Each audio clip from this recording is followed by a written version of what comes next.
সম্মানিত হাজিরিন, আলোচ্য আয়াত থেকে প্রতীয়মান হয় যে এই মহান দায়িত্বটি আঞ্জাম দেওয়ার মাঝে মানুষের কল্যাণ নিহিত রয়েছে। এই দায়িত্ব তারা পালন করবে, এই দায়িত্বের ভিতর কল্যাণ রয়েছে। যুগে যুগে এই পৃথিবীতে অসংখ্য নবী রাসূলের আগমন ঘটেছে এবং আল্লাহ তাআলা মানব জাতিকে সৃষ্টি করে শুধু ক্ষান্ত হন নাই, বরং তাদের হেদায়েতের জন্য প্রেরণ করেছেন আল কোরআন। একটু করে বলেন না সুবহানাল্লাহ। শুধু মানুষকে সৃষ্টি করেছে, ক্ষান্ত হয়ে যান নাই, এবার সৃষ্টি করেছেন মানুষকে চলার জন্য আলোর পথে, ভালো পথে, সৎ পথে পরিচালনা করার জন্য কোরআন নাযিল করেছেন। আর এই কোরআনটা নাযিল করেছেন আমার আপনার নবী, বিশ্ব নবী হযরত মুহাম্মদ সাল্লাল্লাহু আলাইহি ওয়াসাল্লামের উপরে। একটু করে বলেন না সুবহানাল্লাহ। সম্মানিত হাজিরিন, মহান আল্লাহ রাব্বুল আলামিন কোরআনুল কারীমের ভিতর বলছেন, ওয়ালাকাদ বা'আসনা ফি কুল্লি উম্মাতির রাসূলান আন ই'বুদুল্লাহ ওয়াজতানিবুত তাগুত।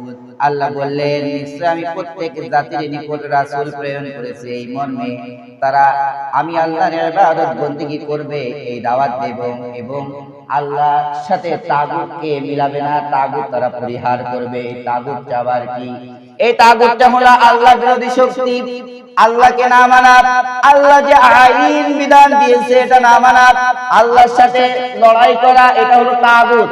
আল্লাহর সাথে লড়াই করবে, আল্লাহর সাথে শিরক করবে, শয়তানের পথ অনুসরণ করবে, এইগুলো হলো তাগুত। সম্মানিত হাজিরিন, তাগুতের কয়েকটা ব্যাখ্যা আছে, আমার আলোচনা ওইদিকে নয়, কিন্তু এতটুকু বলতে চাচ্ছি, তাগুত হলো আল্লাহ বিরোধী শক্তি।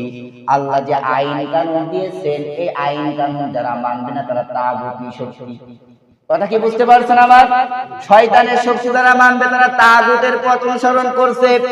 আল্লাহর কোরআন মোতাবেক যারা বিচার ফয়সালা করবে না তারা তাগুতের পথে আছে। ঠিক বললাম তো নাকি?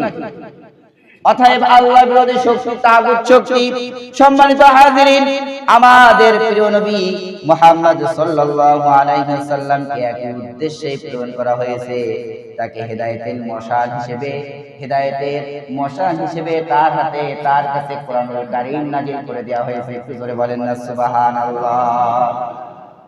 মানুষকে অন্ধকারের থেকে আলোর দিকে আহ্বান করা, গুমরাহির থেকে হিদায়াতের আলোর দিকে, কুফরের অন্ধকার হতে ঈমানের আলোর দিকে আহ্বান জানানোর জন্য আল্লাহ রাব্বুল আলামিন এই কোরআনটাকে আমার আপনার নবীর উপর নাযিল করেছেন। আল্লাহ রাব্বুল আলামিন সে কথা সূরা ইব্রাহিমের প্রথম কয়েকটা আয়াতের ভিতর কত সুন্দরভাবে কোট করে দিয়ে জানালেন, আলিফ লাম রা কিতাবুন আনজালনাহু ইলাইকা লিতুখরিজান নাসা মিনাল যুলুমাতি ইলান নূর ইলান নূরি বিইذনি রাব্বিহিম ইলা সিরাতিল আজিজিল হামিদ। একটু জোরে বলেন আল্লাহু আকবার।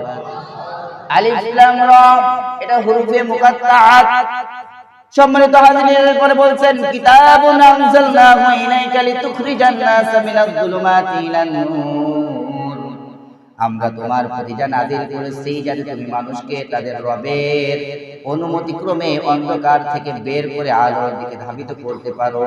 এমন পথে, এমন আল্লাহর পথ, যে পথ ইহদিনাস সিরাতাল মুস্তাকিম, সঠিক পথ, প্রশংসার পথ, সৎ পথ।